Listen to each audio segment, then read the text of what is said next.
Hello students, सबको स्वागत है आज के लेक्चर में। तो हम लोग मूव फॉरवर्ड करेंगे lecture 4 of the solution chapter. तो एक क्विक रिकैप कर लेते हैं लास्ट के क्लास में। तो लास्ट के क्लास में हम लोग कवर किए थे राउल्ट्स लॉ, जिसमें हम लोग पढ़े थे राउल्ट्स लॉ किसे बोला जाता है। साथ में हम देखे थे कि आइडियल सॉल्यूशंस जो कि राउल्ट्स लॉ को फॉलो करते हैं, और उसके बाद हम लोग पढ़े थे डेविएशंस फ्रॉम राउल्ट्स लॉ, मतलब कि जैसे नॉन आइडियल सॉल्यूशन होते हैं, जैसे पॉजिटिव डेविएशन हो गया, नेगेटिव डेविएशन हो गया, ये सब राउल्ट्स लॉ को फॉलो नहीं करते हैं। ये हम लोग कवर किए थे लास्ट क्लास में। और साथ में हम लोग पढ़े थे जियोट्रॉप्स, जो कि अगेन नॉन आइडियल सॉल्यूशन के केस में हम लोग देख सकते हैं। तो ये तीन चीजें हम लोग कवर किए थे डिटेल में, और एक क्विक यहाँ पे मैंने लिख दिया है उसके समरी भी कि क्या क्या हम लोग एग्जैक्टली पढ़े थे। तो आज का क्लास स्टार्ट करने से पहले क्विक वार्म अप कर लेते हैं कुछ क्वेश्चन से। तो यहाँ पे एक क्वेश्चन दिया है, इसको आप लोग सॉल्व करने की कोशिश करो। इसको आप वीडियो को पॉज कर सकते हो और इसको सॉल्व कर सकते हो। उसी टाइम में मैं इसको आपको सॉल्व करके दिखा देता हूँ कि इसका कैसे सॉल्व करना है। तो देखिए यहाँ पे which of the following expression is incorrect बोला है। हमको इनकरेक्ट निकालना है, करेक्ट नहीं निकालना है। मतलब इसका मतलब यही है कि ये एमसीक्यू क्वेश्चन है, तो यहाँ पे सिंगल ऑप्शन करेक्ट ही है। 3 यहाँ पे करेक्ट होगा, एक इनकरेक्ट होगा। तो देखो पहला तो इक्वेशन देख के आपको पता चल रहा है Pt is equal to P not a का ये प्लस P नॉट बी का ये, तो डेफिनेटली ऑप्शन ए तो यहाँ पे करेक्ट है। हमको निकालना है इनकरेक्ट। ओके, तो अब देखो Pt is equal to P not A plus P not be minus P not A chi B. तो हम क्या करेंगे, काई बी के हिसाब से पहले सॉल्व करेंगे। तो देखो काई बी हम काई ए की जगह क्या लिख सकते हैं, काई बी लिख सकते हैं। तो यहाँ पे मैं लिख देता हूँ इसको, ऐसे हो जाता है ये कि Pt is equal to P not a 1 minus काई बी लिख सकता हूँ इसको, 1 माइनस काई बी काई ए की जगह, और ये है plus P not B chi B. ठीक है, अब अगर ब्रैकेट को खोल दें तो ये P नॉट ए मल्टीप्लाई हो जाएगा, ये बनेगा P not A minus P not A chi B plus P not B chi B.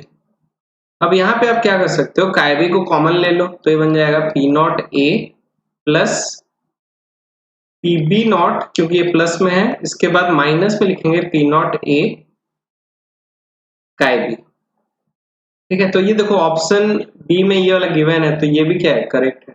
अब काई ए के हिसाब से लिखेंगे तो वही चेंज होगा थोड़ा सा कि पीटी क्या हो जाएगा, equal to P not A chi A plus, देखो अब यहाँ पे डायरेक्ट मल्टीप्लाई कर देता हूं मैं, P नॉट बी 1 की जगह minus P not B chi B, sorry काई ए।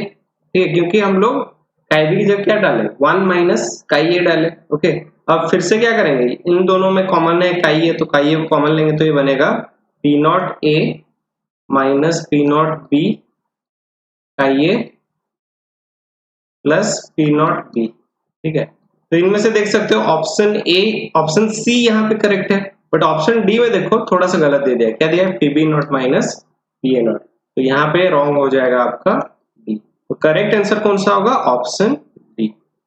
ठीक है, तो ऐसे करके एक एक ऑप्शंस को हमको चेक करके इसको सॉल्व करना पड़ेगा। ओके, ये हो गया हमारा पहला क्वेश्चन। दूसरा क्वेश्चन, इसको भी आप ट्राई कर सकते हो, ये एक न्यूमेरिकल क्वेश्चन है। पहले हम इस क्वेश्चन को अच्छे से पढ़ेंगे, क्या क्या गिवन है उसको लिखेंगे, उसके बाद सॉल्व करेंगे। तो यहाँ पे देखो, benzene and toluene forms nearly ideal solution. तो आइडियल सॉल्यूशन नियरली बनाता है, ठीक है, एग्जैक्टली आइडियल सॉल्यूशन तो कोई होता नहीं है, तो nearly ideal solution benzene and toluene बना रहे हैं। At 20 degree Celsius the vapour pressure of benzene, मतलब P नॉट बी आपको दे दिया है, यहाँ पे P नॉट बेंजीन लिख देता हूँ। ठीक है, ये दिया है 75 टोर। ठीक है, वैसे ही P नॉट टोल्यूइन दिया हुआ है, P नॉट टोल्यूइन कितना दिया है, 22 टोर। ओके, अब यहाँ पे बोला है the partial pressure vapour pressure of the benzene at 20 degree Celsius for a solution, मतलब हमको ये खाली निकालने बोल रहा है, P बेंजीन निकालने बोल रहा है। ठीक है, P बेंजीन, तो P बेंजीन का फॉर्मूला क्या है, P not benzene into mole fraction of benzene. ठीक है, तो देखो यहाँ पे टोल्यूइन का भी जो दिया है, प्योर जो हम लोग का टोल्यूइन है उसका वेपर प्रेशर दिया है, इसका कुछ यूटिलाइजेशन है ही नहीं, क्योंकि आप देख सकते हो इस कंडीशन में आपको कुछ डालना नहीं पड़ रहा है P नॉट टोल्यूइन को, but mole fraction of benzene निकालना पड़ेगा। तो आपको देखो यहाँ पे वेट गिवन है, वेट है 78 दिया हुआ है बेंजीन का, तो number of moles of benzene कितना हो जाएगा, number of moles of benzene यहाँ पे हो जाएगा गिवन मास हो गया 78, और हम लोग को पता है C6H6 कितना होता है, कार्बन 6 है मतलब 6 × 12 + 6, तो 72 + 6 78 ही होता है, मतलब बेंजीन कितना दिया हुआ है 1 मोल दिया हुआ है, ठीक है। और टॉल्यूइन का अगर निकालेंगे नंबर ऑफ मोल्स, तो टॉल्यूइन का नंबर ऑफ मोल्स हो जाएगा यहाँ पे 46 डिवाइडेड बाय टॉल्यूइन कितना होता है C6H5CH3, C6H5CH3, तो कार्बन 7 है तो 84 प्लस हाइड्रोजन कितना है 5 6 7 8 8 है तो 92, तो 46 डिवाइडेड बाय 92, ये हो गया 1/2, ठीक है। अब क्या कर सकते हो, पहले मोल फ्रैक्शन ऑफ बेंजीन निकाल लेंगे, यहाँ पे मोल फ्रैक्शन ऑफ बेंजीन कितना हो जाएगा, मोल फ्रैक्शन ऑफ बेंजीन हो जाएगा 1/1 + 1/2, ठीक है।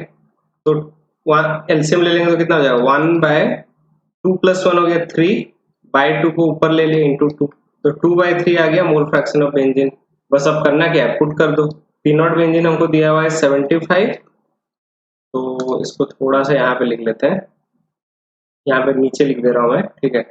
यहाँ पे हो जाएगा P benzene is equal to, ठीक है, यहाँ पे लिख सकते हैं 75 × 2/3, तो 3 से कैंसिल हो जाएगा, 3 से कैंसिल करने से 75 कितना आएगा, 3 2 × 6 1 5 25 25 2 कितना 50, तो इसका आंसर हो जाएगा 50 टोर,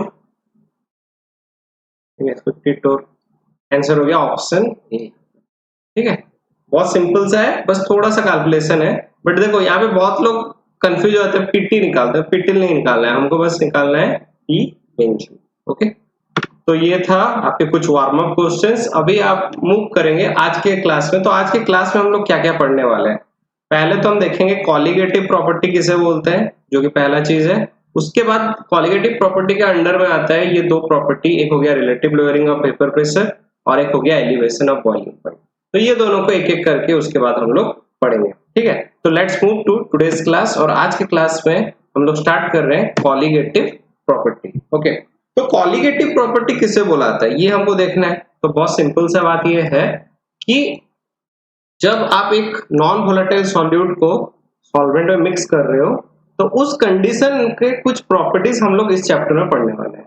तो नॉन वोलेटाइल सॉल्यूट जैसे कि मैं बताया था, जिनका वेपर प्रेशर क्या होता है, 0 होता है, क्योंकि उन लोग गैस में कन्वर्ट ही नहीं होते हैं, ओके। अब यहाँ पे क्या हो जाता है कि ये जो डेफिनेशन है इसमें ये मेंशन है कि the colligative property are those property which depends upon the amount of substance present in the solution and independent of nature of substance. तो मतलब ये नेचर के ऊपर डिपेंड नहीं करता है, मतलब आप अगर सोचो LiCl लेते हो, लिथियम क्लोराइड, और सोडियम क्लोराइड लेते हो, दोनों का नेचर क्या है, डिफरेंट है। बट अगर हम कॉलिगेटिव प्रॉपर्टी चेक कर रहे हैं, तो कॉलिगेटिव प्रॉपर्टी में क्या होगा, वो नेचर को नहीं देखेगा, वो देखेगा कितना अमाउंट लिए हो। अगर सोचो ये लिए हो 5 मोल्स और ये भी लिए हो 5 मोल्स, ठीक है, दोनों 5 मोल्स है तो अमाउंट सेम है। अब ये 5 मोल्स को आप जब डालोगे मतलब उस सॉल्यूट मतलब सॉल्वेंट में, तो उस कंडीशन में दोनों का कॉलिगेटिव प्रॉपर्टी क्या होगा, सेम आएगा, ठीक है। अब जिसका अमाउंट ज्यादा होगा उसका कॉलिगेटिव प्रॉपर्टी ज्यादा आएगा। तो यहाँ पे बहुत बेसिक से हम बोल सकते हैं कि कॉलिगेटिव प्रॉपर्टी क्या होता है, जो अमाउंट के ऊपर डिपेंड करता है, मतलब कितना वजन की कितना मोल्स में आप उसको लिए हो ये डिपेंड करेगा, ना कि उसका क्या नेचर है, उसके ऊपर हम लोग को देखना ही नहीं है, ठीक है। ये हो गया कॉलिगेटिव प्रॉपर्टी। अब हमारे इस चैप्टर में टोटल 4 प्रकार के कॉलिगेटिव प्रॉपर्टी है। पहला तो relative lowering of vapour pressure, जिसको मैं शॉर्टकट में कभी कभी RLVP भी लिख देता हूँ, थोड़ा इजी होता है, ठीक है। वैसे एलिवेशन ऑफ बॉइलिंग पॉइंट को EBP लिख देता हूँ, डिप्रेशन ऑफ फ्रीजिंग पॉइंट को DFP लिख देता हूँ, और ऑस्मोटिक प्रेशर को OP, ठीक है। तो ऐसे आप लोग मतलब एग्जाम में तो फुल फॉर्म लिखना बेटर है, बट जब हम लोग अभी नोट्स बनाते हैं कि प्रैक्टिस करते हैं, तो ऐसे शॉर्टकट में इसको यूज कर सकते हैं, ठीक है। अब चीज ये है कि ये कैसे, देखो अभी चारों चीज हम लोग डिटेल में पढ़ेंगे, बट एक मैं छोटा सा आइडिया दे देता हूँ कि ये सब चीज है क्या। तो हम अभी देखें कि एक लिक्विड लेते हो, एक सॉल्वेंट लेते हो, उसमें आप डालते हो सॉल्ट, ठीक है। अब सॉल्ट हो गया मेरा सॉल्यूट, लिक्विड हो गया मेरा सॉल्वेंट। अब इनिशियली क्या था, लिक्विड का एक अपना वेपर प्रेशर था। अब जब आप सॉल्ट डालते हो, ठीक है, तो वेपर प्रेशर सेम तो नहीं रहेगा, आइदर बढ़ेगा नहीं तो कम होगा। तो इस केस में आपको ऐसे याद रखना है कि जब हम सॉल्ट डालते हैं, ठीक है, तो जो उनका इंटरमोलिकुलर फोर्स रहता है वो और घट जाता है, और घट जाने से उनका बॉन्ड स्ट्रांग हो जाएगा, और अगर बॉन्ड स्ट्रांग हो जाता है तो वेपर में कन्वर्ट होना टाइम लगता है, तो वेपर प्रेशर क्या होगा, डिक्रीज करेगा। जब भी आप एक सॉल्ट एक लिक्विड में डालते हो, तो इसके नाम से ही पता चल रहा है, देखो नाम में ही दिया है relative lowering of vapour pressure. मतलब हमेशा क्या होगा, जब एक नॉन वोलेटाइल सॉल्यूट आप ऐड करोगे एक सॉल्वेंट में, तो हमेशा वहां पे वेपर प्रेशर क्या होगा, डिक्रीज करेगा, ठीक है। इसके नाम से ही पता चल रहा है। उसके बाद देखो फिर से नाम से क्या पता चल रहा है, एलिवेशन ऑफ बॉइलिंग पॉइंट, ये भी पता चल रहा है। मतलब बॉइलिंग पॉइंट क्या हो रहा है, इंक्रीज कर रहा है, ठीक है। वो डिटेल में हम लोग देखेंगे जब उसको हम लोग पढ़ेंगे, बाकी नाम से अभी पता लगा लेते हैं कि क्या क्या होता है, ठीक है, जब हम लोग एक सॉल्ट को मिक्स कर रहे हैं। तो वेपर प्रेशर डिक्रीज कर रहा है, बॉइलिंग पॉइंट इंक्रीज कर रहा है। और डिप्रेशन ऑफ फ्रीजिंग पॉइंट, मतलब फ्रीजिंग पॉइंट क्या होगा, फ्रीजिंग पॉइंट डिक्रीज करेगा क्योंकि डिप्रेशन हो रहा है। और ऑस्मोटिक प्रेशर का कुछ मेंशन नहीं है, मतलब ये भी इंक्रीज करता है, ठीक है। तो यहां से हम लोग नाम से ही पता लगा सकते हैं कि जब हम एक सॉल्ट मिक्स करते हैं तो ये कैसे इफेक्ट करता है डिफरेंट पैरामीटर्स को, ठीक है। तो ये सब है कॉलिगेटिव प्रॉपर्टी जो हमारे इस चैप्टर में, टोटल 4 कॉलिगेटिव प्रॉपर्टी, इसको हम लोग डिटेल्स में एक एक करके देखेंगे। So let's start with the first colligative property, that is relative lowering of vapor pressure, ठीक है। तो जैसे कि मैंने बताया था, जब एक नॉन वोलेटाइल सॉलिड को हम लोग मिक्स करते हैं तो क्या हो जाता है, उनके बीच का जो इंटरेक्शन होता है, इंटरमोलिकुलर फोर्स ऑफ अट्रैक्शन रहता है, वो बढ़ जाता है, और उसके बाद वेपर में कन्वर्ट होना डिफिकल्ट हो जाता है। तो यहाँ पे मेंशन है, when non volatile solute is added to a solvent, the vapor pressure of the solution becomes less than that of solvent। तो ये बता रहे हैं वेपर प्रेशर जो सॉल्यूशन का रहेगा वो क्या हो जाएगा, वेपर प्रेशर ऑफ सॉल्वेंट से कम हो जाएगा, ठीक है। तो ये क्यों होता है, तो यहाँ पे एक मेंशन कर देता हूं मैं, इट हैपेंस बिकॉज, क्योंकि आजकल एग्जाम में कभी कभी रीजन भी पूछ लेगा, तो रीजन हमको पता रहना चाहिए। तो it happens because the intermolecular, ठीक है, intermolecular force of attraction, intermolecular force of attraction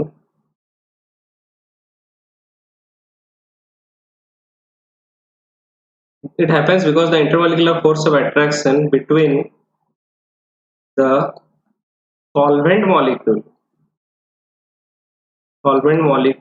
increases, ठीक है, solvent molecule increases on adding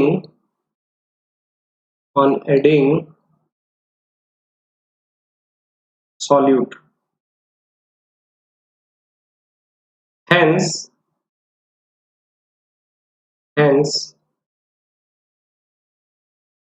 it does not form vapor easily, so vapor pressure decreases, vapor pressure, ठीक है।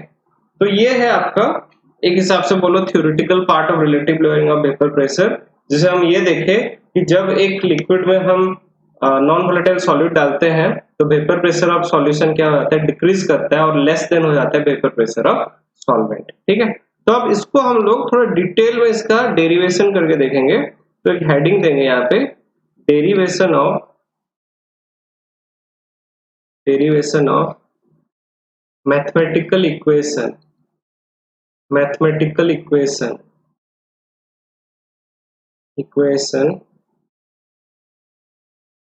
for Raoult's law, sorry Raoult's law minor घूम रहा है, ठीक है, for relative lowering of vapour pressure, shortcut में लिख रहा हूँ RLVP। Okay, so derivation of mathematical equation for RLVP। Okay, अब यहाँ पे क्या कर सकते हैं, पहले एक कंडीशन ले लेते हैं A और B जैसे हम लोग लेते हैं, ठीक है। आप कुछ भी ले सकते हो, मैं A और B लेता हूँ क्योंकि वो पहला ही लेटर्स में आ जाते हैं। आप चाहो तो PQ ले सकते हो, आप चाहो तो UV ले सकते हो, कुछ भी ले लो, कोई प्रॉब्लम है नहीं, ठीक है। बट मैं एक जनरल टर्म लूंगा जिसमें हम लिखूंगा कि कंसिडर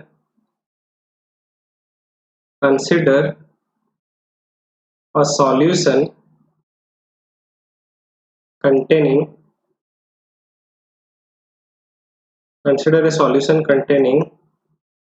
A as solvent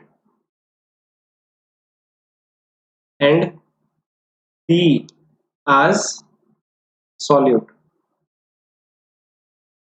ठीक है।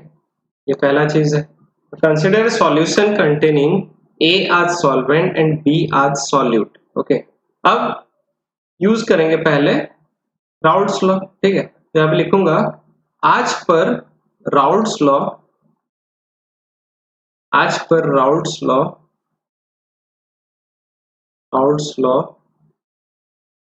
क्या लिख सकते हैं, PT जो होता है that is equal to P not A का ये प्लस P नॉट B का B, ठीक है। अब ये सब पुट करने से पहले हम लिख लेंगे ये सब क्या गिवन है। तो हम देख सकते हैं जो PT होता है that is vapour pressure of solution, ठीक है। इसके बाद हम देखते हैं P not A and P not B are vapor pressure of pure liquid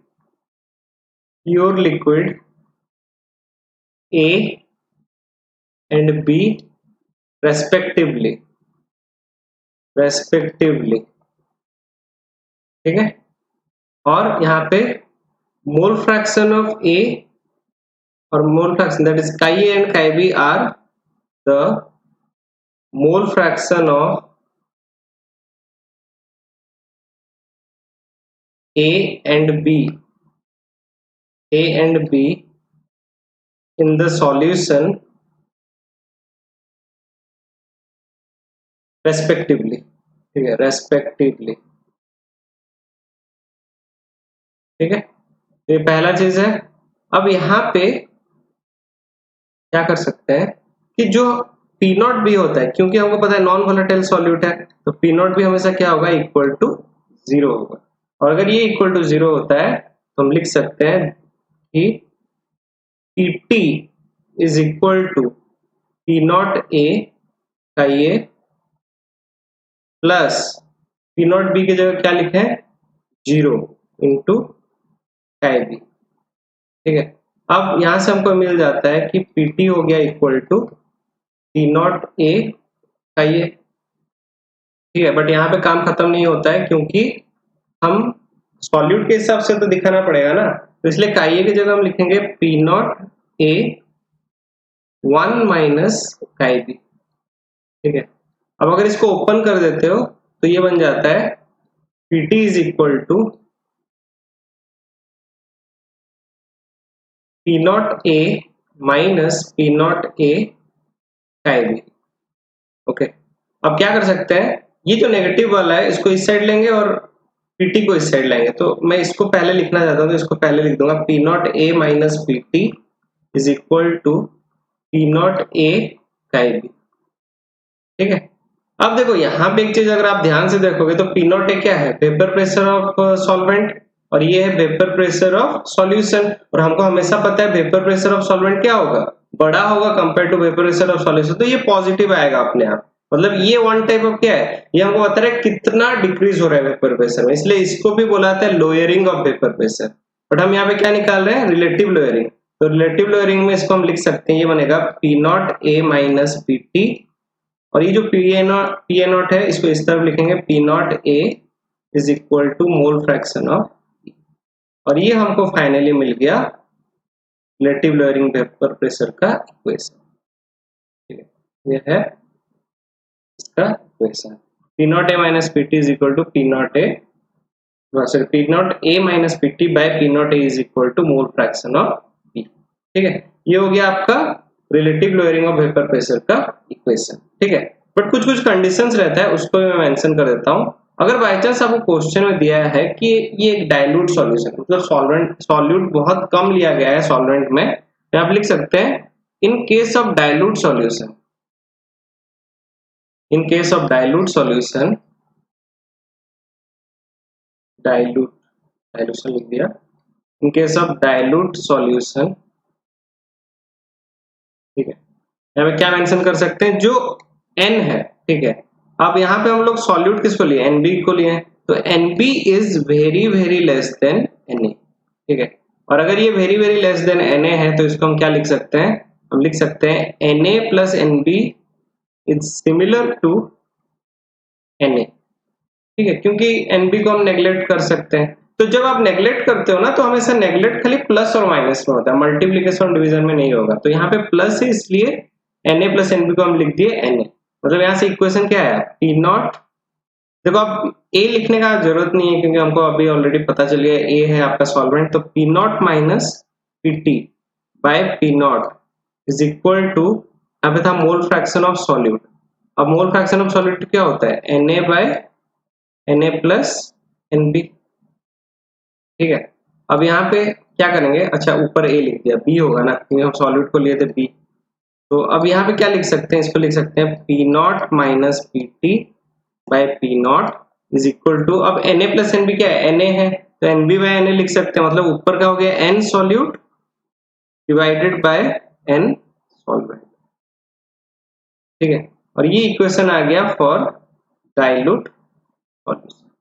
ठीक है, तो पहला तो हम देखे relative lowering of vapour pressure का फॉर्मूला, जो कि P naught minus PT by P naught is equal to mole fraction of B, that is chi B और काई सॉल्यूट। ओके, और ये हो गया डाइल्यूट सॉल्यूशन का जब हम नेग्लेक्ट करते हैं, मतलब आपका NB को, क्योंकि NB छोटा होता है कंपेयर टू Na। ठीक है, बट एक जनरल इक्वेशन बहुत लोग आजकल डिराइव कर रहे हैं, बिकॉज क्या होता है ना, आपको जब मॉलिक्यूलर मास ऑफ सॉल्यूट पूछ लेता है तो वहां पे आपको थोड़ा डिफिकल्ट हो जाएगा, क्योंकि Na प्लस NB आप सॉल्व करते करते आपका इक्वेशन बड़ा आएगा। तो इसलिए क्या करते हैं बहुत लोग, इसको थोड़ा सा मॉडिफाई कर देते हैं। तो हमको जैसे पता है कि अब P नॉट माइनस PT हमको गिवन है by P naught is equal to mole fraction of B given है, तो मोल फ्रैक्शन ऑफ B को हम लिखेंगे NB by Na plus NB। अगर डाइल्यूट सॉल्यूशन नहीं है और मेरे को निकालना है मॉलिक्यूलर मास, तो मैं क्या करूंगा, ये वाला पार्ट है। ठीक है, तो अब यहाँ पे देखो क्या करना, आप इसको एक बार रेसिप्रोकल कर लेना, मतलब P नॉट को ऊपर ले लेंगे तो ये बन जाएगा P नॉट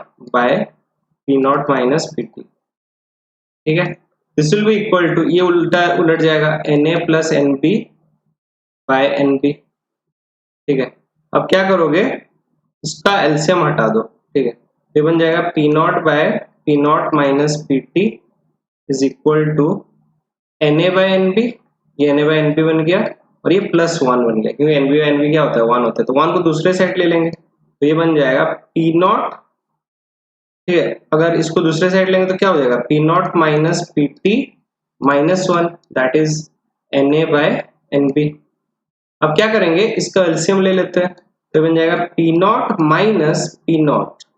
ठीक है, P naught minus P naught plus PT by P naught minus PT is equal to Na by NB। ठीक है, अब आप यहाँ पे ध्यान से देख सकते हो P नॉट एक कैंसिल हो जा रहा है। ठीक है, अब इसको फिर से क्या करेंगे, रेसिप्रोकल कर लेंगे। रेसिप्रोकल करने से क्या आएगा, ये ऊपर चला जाएगा P नॉट माइनस PT और नीचे बस क्या बचा था, PT बचा था, and this is equal to NB by. ठीक है, तो अगर आपको एक्यूरेट आंसर चाहिए तो आप ये वाला इक्वेशन को यूज कर सकते हैं। ठीक है, बहुत सिंपल है, थोड़ा सा ही चेंज है, वहां पे P naught minus PT by P naught था जब आप मोल फ्रैक्शन के साथ डायरेक्टली इक्वल करते थे, और अगर आपको exact relative lowering of vapour pressure चाहिए तो पहला वाला फॉर्मूला यूज करना, और अगर आपको मॉलिक्यूलर मास पूछा है तो ये वाला फॉर्मूला यूज कर सकते हैं। इसमें आप मॉलिक्यूलर मास में लिख सकते हो कि P naught minus PT divided by PT is equal to NB की जगह क्या लिख सकते हैं, WB बाय MB, जो कि गिवन मास पे मोलर मास, तो MB को नीचे लिख दिया। ओके, इनटू Na की जगह क्या लिख सकते हैं, ऊपर लिख दिया Ma बाय WA। ठीक है। तो यहाँ से आपको क्या निकल सकता है, मॉलिक्यूलर मास ऑफ सॉल्वेंट भी निकल सकता है कि सॉल्यूट भी निकल सकता है। ठीक है, तो ये वाला इक्वेशन जो निकाले लास्ट वाला, ये बहुत यूजफुल होता है जब आप लोग कॉम्पिटिटिव एग्जाम दे रहे हो, जेई की नीट दे रहे हो, वहां पे आप ये वाला फॉर्मूला को यूज कर सकते हो for calculating the molecular mass of the solute. ठीक है, और अगर relative lowering of vapour pressure पूछता है तो पहला वाला फॉर्मूला। ठीक है, तो इसी के साथ हम कुछ क्वेश्चंस की ओर मूव करेंगे। तो यहाँ पे आपका पहला क्वेश्चन है जो कि थ्योरेटिकल क्वेश्चन है कि the relative lowering of vapour pressure is equal to the ratio between the number of, तो ये किसके बीच का रेशियो को बताता है relative lowering of vapour pressure, तो हमको पता है मोल फ्रैक्शन ऑफ सॉल्यूट है, मतलब number of moles of the solute divided by the total moles. यहाँ पे देखो solute molecule and solvent molecule लिखा हुआ है, तो ये तो गलत हो गया। ठीक है, ये खाली एप्लीकेबल होगा जब डाइल्यूट होगा, बट डाइल्यूट तो कुछ बोला नहीं है। ठीक है, solid molecules and the total molecules in the solution, तो डेफिनेटली ऑप्शन बी यहाँ पे करेक्ट है, सॉलिड और टोटल। और बाद में सॉल्वेंट एंड टोटल है तो ये तो गलत हो गया, सॉल्वेंट पहले है तो ये तो और ही गलत हो गया। तो ये लास्ट दो तो सॉल्वेंट पहले है न्यूमरेटर में तो गलत हो जाएगा, बाकी आंसर क्या हो जाएगा ऑप्शन। ये था एक थ्योरेटिकल क्वेश्चन। न्यूमेरिकल क्वेश्चन करते हैं, तो यहाँ पे एक बहुत अच्छा सा न्यूमेरिकल क्वेश्चन गिवन है, इसको हम लोग सॉल्व करते हैं। ठीक है, तो इस क्वेश्चन में हमको क्या गिवन है, the vapour pressure of benzene at a certain temperature is 640 mm of Hg। तो वेपर प्रेशर ऑफ बेंजीन मतलब यहाँ प्योर सॉल्वेंट कौन सा है, बेंजीन का, तो मैं यहाँ पे लिख देता हूँ P0। बेंजीन हमको कितना दिया हुआ है 640 mm। ठीक है, यूनिट बाद में लिख लेंगे, कोई इशू नहीं है, पहले वैल्यूज हम देखें कैलकुलेट के लिए। तो 640 गिवन है, a non volatile solid weighing 2 gram is added to 39 gram of benzene. तो हमको दिया हुआ है नॉन वोलेटाइल सॉलिड, इसका मॉलिक्यूलर मास निकालना है ना, तो हमको अननोन है। अब यहाँ पे हमको W पता है कितना है 2 ग्राम। ठीक है, और हमको बेंजीन का भी वेट है 39 ग्राम ये पता है, तो हम इसको लिख देते हैं बेंजीन का भी हो गया W बेंजीन, जो कि कितना है 39। ठीक है, हमको तो मॉलिक्यूलर मास भी पता है, मॉलिक्यूलर मास ऑफ बेंजीन कितना होता है, ये होता है 78। ठीक है, 78 ग्राम पर मोल। ठीक है, इतना मिल गया हमको। अब नेक्स्ट इंपॉर्टेंट चीज है कि इतना मिलने के बाद हम लोग जो लास्ट फॉर्मूला लिखे थे उसको लिख लेते हैं, सो दैट कि पता चल जाए। अब देखो वेपर प्रेशर ऑफ सॉल्यूशन भी गिवन है, जो कि हम लिख देंगे पीटी। पीटी कितना है 600।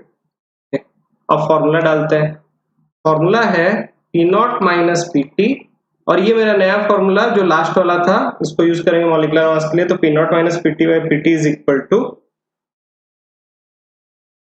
W P था ना, तो W यहाँ पे लिख देते हैं इसको ग्राम के लिए, इंटू M बेंजीन। ठीक है, divided by W benzene into M solid. ठीक है, M सॉलिड यहाँ पे अननोन है। ठीक है, पहले वैल्यू पुट कर लेते हैं, बाद में M सॉलिड को दूसरे साइड लेंगे। तो P0 हो गया 640 minus 600 divided bye 600, W given है 2 into 78 divided by 39 into M solid, जो कि मॉलिक्यूलर वेट है। ओके, अब बस काटा काटी करना है, ये 39 कैंसिल, ये कैंसिल, 2 बन गया, 2 2 4, यहाँ पे 40 आएगा, हमको पता है। M सॉलिड को इस साइड ले आते हैं, M solid is equal to, अब 600 ऊपर चला जाएगा, 4 into 600 divided by 40, 0 cancel 4 4 cancel, answer आ गया 60 ग्राम पर मोल। ठीक है, तो ऐसे करके हम लोग मॉलिक्यूलर मास यहाँ पे निकाल सकते हैं। देखो डायरेक्ट अगर फॉर्मूला याद है तो आप बस पुट करो, आपको आंसर मिल जाएगा। बहुत लोग डाइल्यूट सॉल्यूशन कंसीडर करके भी लेते हैं, तो इस केस में आप डाइल्यूट भी ले सकते थे क्योंकि 2 ग्राम गिवन है, बहुत ही कम अमाउंट है, और 39 ग्राम बेंजीन है, तो डेफिनेटली यहाँ पे आप अप्रोक्सीमेट आएगा, सेम आंसर नहीं आएगा अगर आप डाइल्यूट लोगे, बट ठीक है, आप जब देखोगे सॉल्यूट बहुत कम दिया हुआ है तो आप वहां पे डाइल्यूट भी ले सकते हो, but this is the correct answer, perfect answer जो कि आएगा अगर आप लास्ट फॉर्मूला यूज करोगे। ठीक है, ये क्वेश्चन था। और एक क्वेश्चन ये दिया है, ये बहुत अच्छा सा क्वेश्चन है, which solution will show the maximum vapor pressure at 300 Kelvin। तो कौन सा ज्यादा वेपर प्रेशर दिखाएगा इनमें से, ये पूछ रहा है। ठीक है, तो हमको ये पता है कि अमाउंट अगर सॉल्यूट का बढ़ाएंगे, ठीक है, तो अमाउंट ऑफ सॉल्यूट अगर ज्यादा होता है तो वेपर प्रेशर क्या होगा, relative lowering of vapour pressure पढ़े हैं, वेपर प्रेशर डिक्रीज करेगा। तो इसमें जिसका अमाउंट सबसे कम है उसका वेपर प्रेशर क्या होगा, ज्यादा होगा। तब ये आप यहाँ पे देख लो किसका सबसे कम है, ये 0.1 एम। ये एक्चुअली आपको दिया है सुक्रोज की, जिसे हम शुगर भी बोलते हैं। तो यहाँ पे देखो 0.1 एम, ये भी 1 एम, 100 एम, 10 एम, तो डेफिनेटली 0.1 एम, ये छोटा है ना सबसे। जिसका पोलैरिटी सबसे कम है उसका कंपोजिशन के हिसाब से उसका अमाउंट भी क्या होगा, कम होगा। और अगर अमाउंट कम है तो वेपर प्रेशर क्या होगा, ज्यादा होगा। ठीक है, तो ये कुछ क्वेश्चंस थे relative lowering of vapour pressure के। और मैं आपको एक क्वेश्चन भी दे देता हूँ, ये आपका एक क्वेश्चन है, इसका एक स्क्रीनशॉट ले लो और इसको आप लोग सॉल्व करके इसका आंसर कमेंट सेक्शन में बता सकते हो, एल्स मैं आपको ये नेक्स्ट क्लास में बता दूंगा कि इसका आंसर क्या होगा। ठीक है, तो आगे बढ़ते हैं हमारे नेक्स्ट टॉपिक जो कि है एलिवेशन ऑफ बॉइलिंग पॉइंट। ठीक है, तो उसमें हम लोग देखे थे इंटरमोलिकुलर फोर्स ऑफ अट्रैक्शन बढ़ता है, और इंटरमोलिकुलर फोर्स ऑफ अट्रैक्शन अगर बढ़ेगा तो डेफिनेटली क्या होता है, आप उसको फिर वेपर में कन्वर्ट करना चाहते हो, और अगर वेपर में कन्वर्ट करना चाहते हो तो बॉइलिंग पॉइंट क्या होगा, ज्यादा देना पड़ेगा, इसलिए यहाँ पे एलिवेशन हो रहा है। ठीक है, तो वही एक्सप्लेनेशन को हम यहाँ पे लिखेंगे। पहले ये बता दिया है कि बॉइलिंग पॉइंट किसे बोलते हैं, क्योंकि बहुत बच्चे लोग कंफ्यूज हो जाते हैं कि बॉइलिंग पॉइंट क्या है। तो छोटे बच्चों के हिसाब से सब लोग रिप्लाई देते हैं कि बॉइलिंग पॉइंट का मतलब है the temperature at which a liquid is converted to gas, that is your boiling point. आज पर जूनियर क्लासेस हम बोल सकते हैं, बट हम लोग अभी पढ़ चुके हैं वेपर प्रेशर के बारे में। तो यहाँ पे आप इसका डेफिनेशन अब नया से याद रखना कि the temperature at which vapour pressure of liquid becomes equal to the atmospheric pressure. Vapour pressure of liquid है ना, अगर ये इक्वल हो जा रहा है किससे, एटमॉस्फेरिक प्रेशर से, एटमॉस्फेरिक प्रेशर से, तो यहाँ पे हम क्या बोल सकते हैं, इस टाइम में जो टेम्परेचर है that is what, boiling point. ठीक है, ये आप लोग याद रख लो, ये हो गया बॉइलिंग पॉइंट का डेफिनेशन। ठीक है, अब देखते हैं एलिवेशन ऑफ बॉइलिंग पॉइंट में क्या बोला है। तो आप देख सकते हो यहाँ पे गिवन है, on addition of non volatile solute the vapour pressure of solvent decreases. ठीक है, अगर vapour pressure of solution decrease करता है, therefore to boil the solution we can increase temperature, इसलिए यहाँ पे क्या होता है, एलिवेशन ऑफ बॉइलिंग पॉइंट होता है। अब यहाँ पे रीजन क्या है, वही सेम रीजन, तो यहाँ पे मैं रिपीट नहीं लिख रहा हूँ, वही है कि intermolecular force of attraction increases, intermolecular force of attraction, force of attraction increases. ठीक है, फोर्स ऑफ अट्रैक्शन इंक्रीजेस, और अगर इंटरमोलिकुलर फोर्स ऑफ अट्रैक्शन अगर आपका इंक्रीज करता है तो उस केस में बॉइलिंग पॉइंट क्या हो जाएगा, हमेशा इंक्रीज करेगा। ठीक है, तो इसलिए इसका नाम पड़ा एलिवेशन ऑफ बॉइलिंग पॉइंट। अब इसका एक ग्राफ है जो कि आपको बुक में भी गिवन है, और ये ग्राफ जो हम लोग ड्रॉ किए हैं, ये ड्रॉ किए हैं vapour pressure versus temperature graph. ठीक है, अब पहला चीज यहाँ पे ये इंपॉर्टेंट है कि सोचो एक पॉइंट लिया आपका, लेट ये वाला एक पॉइंट लिए, मैं इसको ज्वाइन कर लेता हूँ। ठीक है, सोचो कि ये पॉइंट लिया, अब ये पॉइंट में क्या है कि ये आपका सॉल्यूशन का वेपर प्रेशर है। ठीक है, ये सॉल्यूशन का वेपर प्रेशर है, ये सॉल्वेंट का। तो करेक्ट है, क्योंकि हम लोग पढ़े क्या थे कि सॉल्वेंट का वेपर प्रेशर हमेशा क्या होगा, ज्यादा होगा कंपेयर टू सॉल्यूशन। तो सेम टेम्परेचर में देखो सॉल्वेंट का ज्यादा है, सॉल्यूशन का कम है। Okay, relative lowering of vapour pressure तो इस ग्राफ ने भी एक्सप्लेन कर दिया। अब बाकी नेक्स्ट है, जैसे जैसे हम टेम्परेचर बढ़ा रहे हैं सॉल्वेंट बढ़ते जा रहा है। ठीक है, सॉल्वेंट का जो वेपर प्रेशर है और सॉल्यूशन का वेपर प्रेशर बढ़ते जा रहा है। एक टाइम आएगा जब दोनों क्या हो रहे हैं, एटमॉस्फेरिक प्रेशर से सेम हो रहे हैं, और जहां पे सेम होते हैं वो हो जाता है आपका boiling point of the solvent और boiling point of the solution. तो यहाँ पे जो टीबी नॉट लिया है ये है बॉइलिंग पॉइंट ऑफ सॉल्वेंट, और जो बॉइलिंग पॉइंट ऑफ सॉल्यूशन है वो टीबी है। इनका जो डिफरेंस होता है इसे वो हम बोलते हैं डेल टीबी। तो यहाँ पे हम मेंशन कर देंगे कि the difference in the boiling point of solution and boiling point of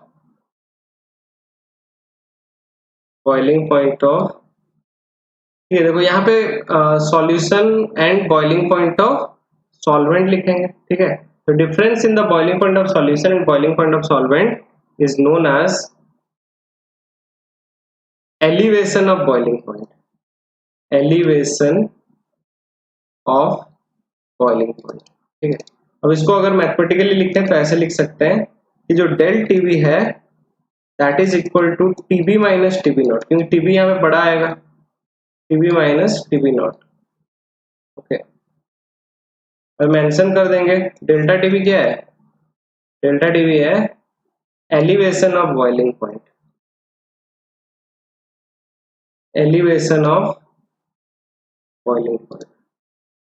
और यहाँ पे टीबी आपको पता है बॉइलिंग पॉइंट ऑफ इसका है सॉल्यूशन का, बॉइलिंग पॉइंट ऑफ सॉल्यूशन, और टीबी नॉट क्या है, बॉइलिंग पॉइंट ऑफ सॉल्वेंट। मतलब अगर आप पानी लेते हो तो बॉइलिंग पॉइंट ऑफ वाटर कितना होता है 100 डिग्री सेल्सियस, और अगर केल्विन में लोगे तो 373.15।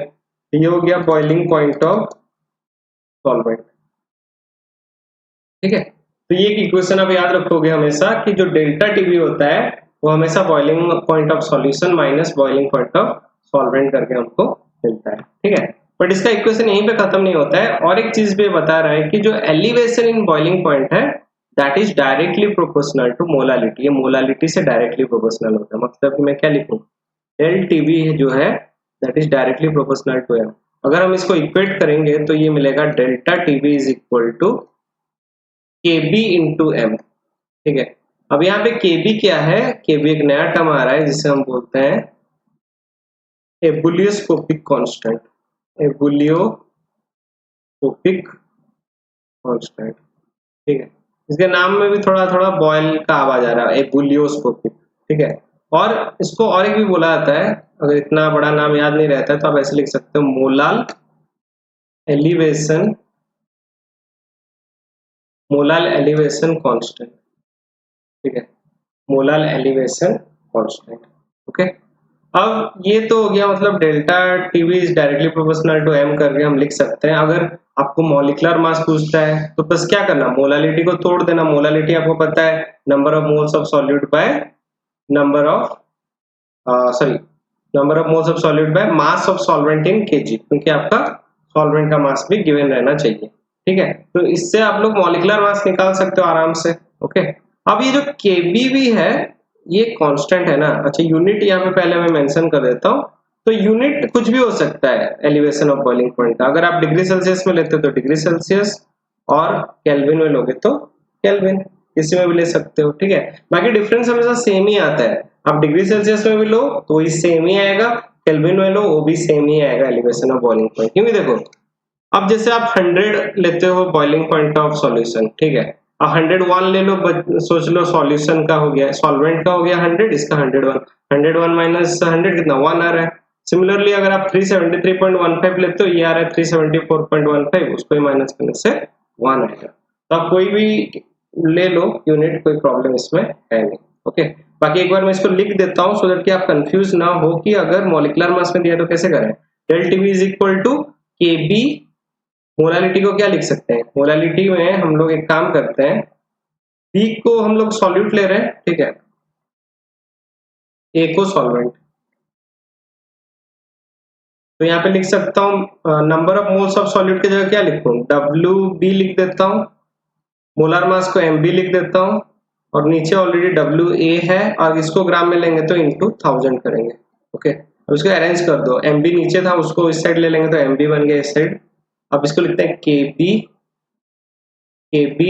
Into WB into 1000 divided by delta TB into WA, जो कि हो गया सॉल्यूट का। ठीक है, बहुत सिंपल से आपको मॉलिक्यूलर मास ऑफ सॉल्यूट भी मिल सकता है। ओके, तो ये हो गया elevation of boiling point. Okay, अब जो एलिवेशन ऑफ बॉइलिंग पॉइंट है ये हमारे डे टू डे लाइफ में बहुत यूज होता है। अगर आप लोग अच्छे से देखे होगे जब कुकिंग किया जाता है तो देखिए बॉयल जब हम लोग करते हैं, एग बॉयल करते हैं कि पोटैटो बॉयल करते हैं, तो हम लोग उसमें सॉल्ट डाल देते हैं पानी में।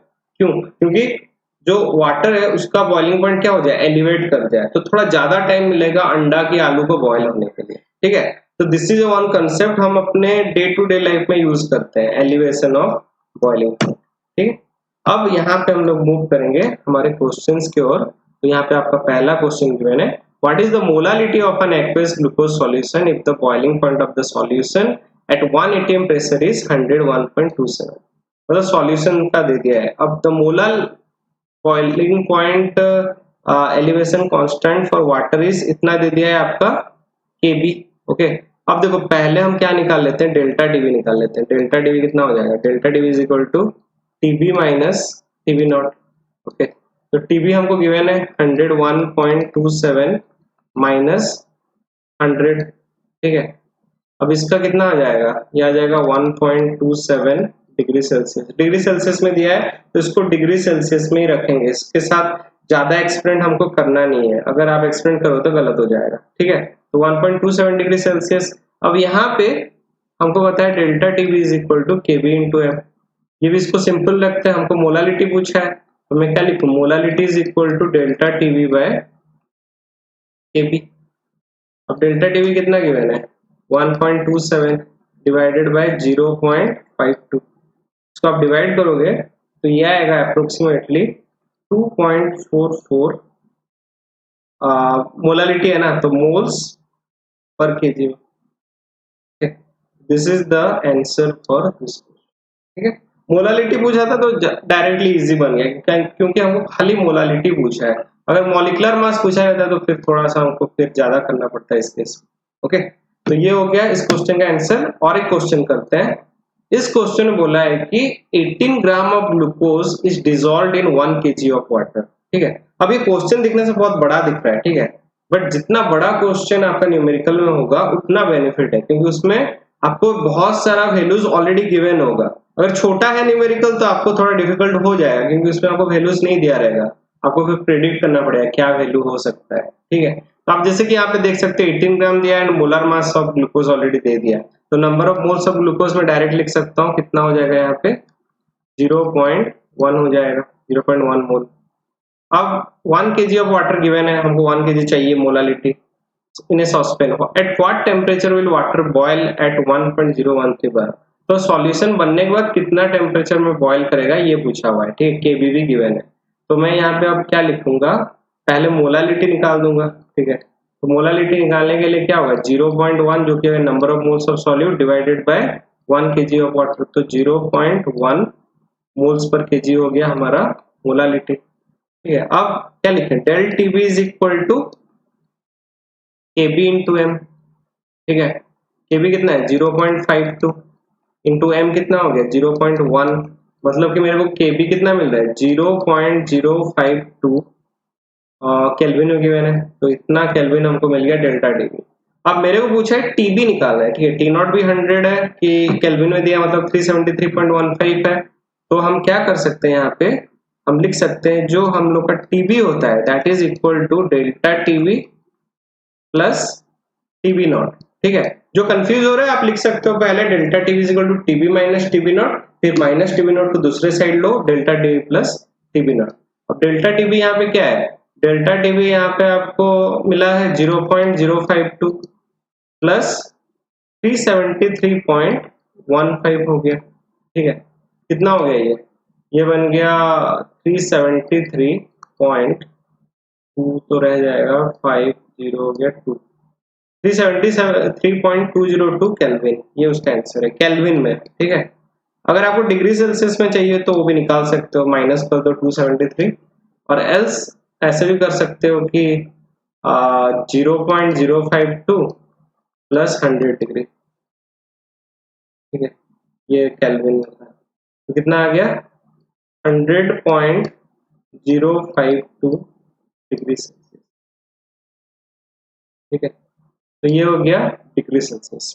ठीक है, सिंपल सा क्वेश्चन। इस टाइप के क्वेश्चंस आते हैं, ऐसा नहीं कि आपको क्वेश्चन बहुत ही डिफिकल्ट डालेगा, बस आपको वैल्यूज निकालना है, क्या क्या वैल्यू गिवन है और उसको यूटिलाइज करना है फॉर्मूला में, तो आपका आंसर मिल जाएगा।